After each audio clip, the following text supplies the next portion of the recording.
السلام علیکم ورحمۃ اللہ وبرکاتہ. اعوذ باللہ من الشیطان الرجیم. بسم اللہ الرحمن الرحیم. ان ربکم اللہ الذی خلق السماوات والارض فی 6 ایام ثم استوى على العرش یغشی اللیل النہار یطلبہ حثیثا والشمس والقمر والنجوم مسخرات بامرہ الا لہ الخلق والامر تبارک اللہ رب العالمین. بے شک تم لوگوں کا رب وہ اللہ ہے جس نے آسمانوں اور زمین کو پیدا فرمایا 6 دنوں میں. پھر وہ عرش پہ مستوی ہوا.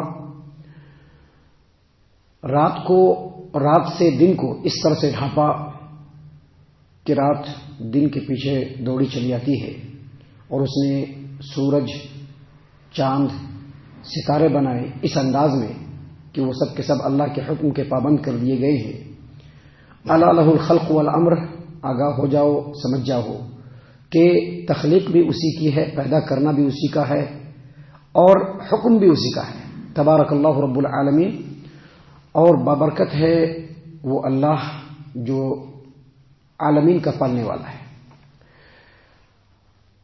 محترم سامعین کرام, یہ جو آیت کریمہ ہے سورۃ الاعراف, سورہ نمبر 7 اور آیت نمبر 54, اس کے تعلق سے کچھ باتیں اس سے پہلے کل والے درس میں اور اس سے پہلے جو درس آپ کے سامنے 2 درس پیش کیے گئے ہیں اس میں بتایا گیا, تفصیل کے ساتھ بتایا گیا تھا کہ اللہ تبارک و تعالیٰ نے آسمانوں اور زمین کو اور آسمانوں اور زمین کے درمیان جو کچھ بھی ہے ان تمام کو اللہ تبارک و تعالیٰ نے 6 دنوں کے اندر پیدا فرمایا اپنی قدرت کاملہ سے. سامعین کرام, اس کے بعد یہ بتلایا گیا کہ اللہ تبارک و تعالیٰ آسمانوں اور زمین کے درمیان جو کچھ بھی ہے ان تمام کو پیدا فرمانے کے بعد عرش پہ مستوی ہوا. کہاں؟ عرش پہ مستوی ہوا. سامعین کرام, عرش پہ مستوی ہونے کا مطلب کل ہم نے بتلایا تھا, اور یہاں پر یہ بات یاد رکھیے, ایک مسلمان, ایک پکا سچا مسلمان, اس کا یہ عقیدہ ہونا چاہیے کہ اللہ تبارک و تعالیٰ اپنی ذات کے ساتھ عرش پہ مستوی ہے. کیسے مستوی ہے, کیسے مستوی ہے, کیسے بلند ہے, اس کے بارے میں ہم کو کچھ بھی پتہ نہیں ہے. وہ اپنے شان اور اپنے عظمت کے لائق جس طرح سے ہے اس طرح سے وہاں پہ مستوی ہے. لیکن اللہ تبارک و تعالیٰ کا علم کائنات کے تمام چیزوں کو اپنے احاطے میں لیے ہوا ہے. اللہ تبارک و تعالیٰ سمیع بھی ہے, دور اور نزدیک جہاں سے بھی جو پکارتا ہے اللہ تبارک و تعالیٰ سن لیتا ہے. اللہ تبارک و تعالیٰ دور اور نزدیک ہر ایک کے کام کی نگرانی کر رہا ہے, ہر ایک چیز کو دیکھ رہا ہے. اور اللہ تبارک و تعالیٰ اگر کوئی چوٹی بھی دھمکتی ہے اس کے آواز کو بھی اللہ سنتا ہے, دلوں کے اندر اٹھنے والے کھٹک کو بھی اللہ سنتا ہے, آنکھوں کی خیانت کو بھی سنتا ہے, اور ہر چیز کو اللہ جانتا ہے. لیکن اپنی ذات کے ساتھ اللہ کہاں ہے؟ آسمان پہ, 7 آسمان کے اوپر عرش پہ ہے اللہ تبارک و تعالیٰ. سامعین کرام, یہ تمام باتیں بیان کرنے کے بعد اب اس آیت کریمہ میں اللہ نے فرمایا یغشی اللیل النہار یطلبہ حثیثا, یعنی یہ جو پوری کی پوری آیت کریمہ ہے وہ اللہ تبارک و تعالیٰ کے قدرت کاملہ کو بیان کرتا ہے. یہ پوری کی پوری جو آیت کریمہ ہے اللہ تبارک و تعالیٰ مختار کل ہے, اس کو بیان کرتا ہے. یہ پوری کی پوری آیت کریمہ اللہ تبارک و تعالیٰ قادر مطلق ہے, اس چیز کو بیان کرتا ہے. یہ پوری کی پوری آیت کریمہ اس میں اللہ تبارک و تعالیٰ نے یہ بیان فرمایا ہے کہ پورے کائنات کا جب خالق اللہ تبارک و تعالیٰ ہے تو حکم بھی کس کا چلنا چاہیے؟ اللہ تبارک و تعالیٰ کا, نہ کہ ہمارے اپنے من کا. محترم سامعین کرام, اللہ نے آگے اپنی قدرت کاملہ کو بیان کرتے ہوئے کہا یغشی اللیل النہار یطلبہ حثیثا. اللہ تبارک و تعالیٰ دن کو رات سے اس طرح سے ڈھانپتا ہے کہ رات دن کے پیچھے دوڑی چلی آتی ہے. اس کا مطلب کیا ہوا؟ اس کا مطلب یہ ہوا کہ رات کی تاریکی سے دن کی روشنی ختم ہو جاتی ہے. جیسے ہی رات کی تاریکی آئے گی دن کی روشنی ختم, اور جیسے ہی دن کی روشنی آئے گی رات کی تاریکی ختم. مطلب یہ کہ جیسے ہی دن ختم ہوگا بغیر کسی ڈیلے کے, بغیر کسی تاخیر کے رات چلا آئے گا, اور جیسے ہی رات ختم ہوگی بغیر کسی تاخیر کے دن چلا آئے گا. رات کے فوراً بعد دن اور دن کے فوراً بعد رات آئے گا. اسی چیز کو اللہ تبارک و تعالیٰ نے یہاں پر بیان فرمایا. دیکھیے اللہ تبارک و تعالیٰ نے بالکل اسی طرح کی بات قرآن کریم سورہ یاسین آیت نمبر 37, 38, 39, 40 اللہ تبارک و تعالیٰ نے فرمایا وَآیَةٌ لَهُمُ اللَّيْلُ نَسْلَخُ مِنْهُ النَّهَارَ فَإِذَا هُمْ مُظْلِمُونَ.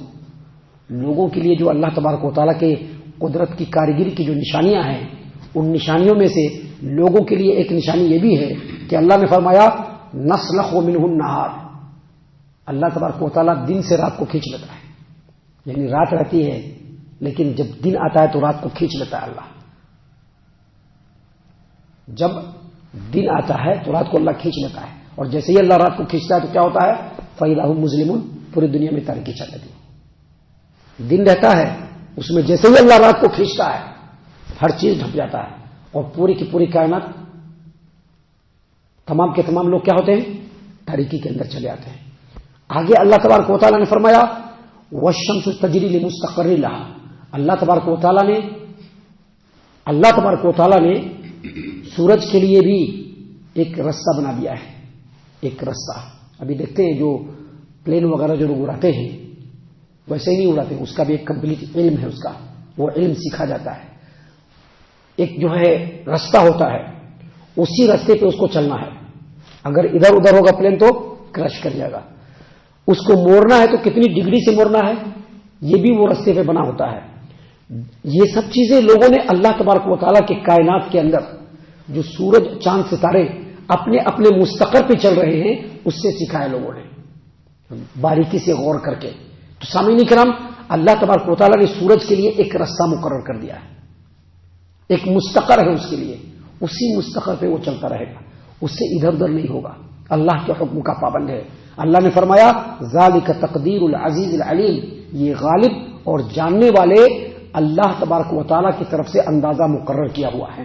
آگے مزید اللہ تبارک و تعالیٰ نے فرمایا والقمر قدرناہ منازل. یہ جو رات میں چاند نکلتا ہے نا، اس کے لیے بھی اللہ تبارک و تعالیٰ نے منزلوں کو مقرر کر دیا ہے. وہ اپنی منزل پر چلتا رہتا ہے حتی عاد کالعرجون القدیم.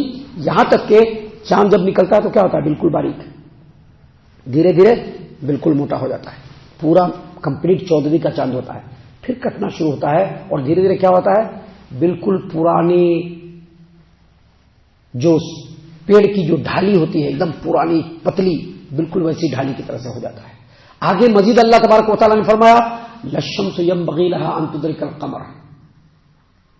سورج سے بالکل ایسا نہیں ہو سکتا کہ وہ چاند کو پکڑ لے، کیونکہ سورج کے لیے ایک وقت مقرر ہے. ولليل سابق النهار. اور رات بھی دن سے پہلے نہیں آ سکتی ہے. اس کا مطلب کیا ہوا؟ اس کا مطلب یہ ہوا کہ ہر ایک کے لیے مقرر ہے. دن کے لیے بھی وقت مقرر ہے، اس مقرر وقت کے ختم ہوتے ہی دن ختم ہوگا اور فوراً پیچھے سے رات آ جائے گی. ایک رتی بھی اس میں تاخیر نہیں ہوگی. اور رات کے لیے بھی ایک وقت مقرر ہے، جیسے ہی رات کا وقت ختم ہوگا اس کے پیچھے فوراً دن چلے گی. اب دیکھیے ابھی تھوڑی دیر پہلے اندھیرا تھا، ابھی تھوڑی ہی دیر پہلے اندھیرا تھا، لیکن اب جیسے جیسے دن آ رہا ہے رات بھاگ رہی ہے اور پیچھے پیچھے دن چلا آ رہا ہے. یہ اللہ تبارک و تعالیٰ کی قدرت کی کاریگری ہے جو اللہ تبارک و تعالیٰ نے اس آیت کریمہ میں لوگوں کے لیے بیان فرمایا ہے.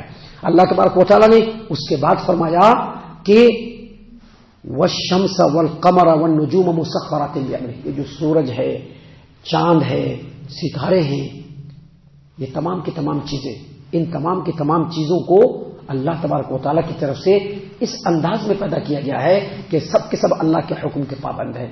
یہاں پر بتلانے کا مقصد کیا ہے کہ جب یہ پابند ہے تو کیا انسانوں کو منمانی کرنا چاہیے؟ کیا نفس کے حساب سے چلنا چاہیے کہ جیسا ہمارا دل چاہے گا ہم ویسا کریں گے؟ نہیں، بلکہ انسان کے لیے بھی ہے کہ جیسے یہ چیزیں اللہ کے حکم کی پابند ہے، انسان بھی اللہ کے حکم کا پابند بن جائے. اس لیے اللہ نے کہا الا لہ الخلق والامر. آگاہ ہو جاؤ، پیدا کرنا بھی اللہ کا ہی ہے. پیدا کس نے کیا؟ ابھی خالی ہم کو پیدا کیا، ہمارے پورے خاندان کو. یہاں پر جتنے بھی لوگ ہیں ان کے پورے خاندان کو، جتنے بھی لوگ یہاں پر ہماری بات سنیں گے ان تمام کے خاندان کو، اس دنیا میں جتنے بھی لوگ آئے ہیں ان تمام کو. صرف یہی نہیں، آسمانوں اور زمین کے اندر جتنی بھی چیزیں ہیں، جتنی بھی مخلوقات ہیں، سب کو پیدا کرنا کس کا ہے؟ اللہ کا ہے. تو جب پیدا کرنا اس کا ہے تو حکم بھی اسی کا چلے گا. اور آگے کہا تبارک اللہ رب العالمین. یہ اللہ رب العالمین بڑی برکت والا ہے. سامعین کرام، یہ پوری کی پوری آیت کریمہ، اس کا پورا ترجمہ اور اس کی تفسیر ہم نے آپ کی خدمت میں پیش کی ہے، اور یہ آیت کریمہ ہم لوگوں کو یہ سبق دیتی ہے کہ ہم اللہ کے حکموں کے پابند ہو جائیں۔ ہم اللہ سے دعا کرتے ہیں کہ اللہ تعالی ہم تمام کو ان تمام باتوں کے اوپر خوب غور و فکر اور تدبر کرنے کے ساتھ ساتھ ان باتوں کے اوپر عمل کرنے کی بھی توفیق عنایت فرمائے، آمین۔ اللہ تعالی ہم تمام کو صحیح معنوں میں پکا سچا مومن مسلمان بنائے، اللہ اور اس کے رسول صلی اللہ علیہ وسلم کی اطاعت و فرما برداری کرنے والا بنائے، صحابہ کرام رضی اللہ عنہم کے طریقے پر چلنے والا بنائے، جنت الفردوس میں جگہ عطا فرمائے۔ اے اللہ ہم تمام کو جہنم سے پناہ دے، اے رب العالمین ہم تمام کو جہنم سے پناہ دے، اے مالک الملک ہم تمام کو جہنم سے پناہ دے، آمین یا رب العالمین۔ وما علینا الا البلاغ المبین۔ تبارك الذي نزل الفرقان على عبده ليكون للعالمين نذيرا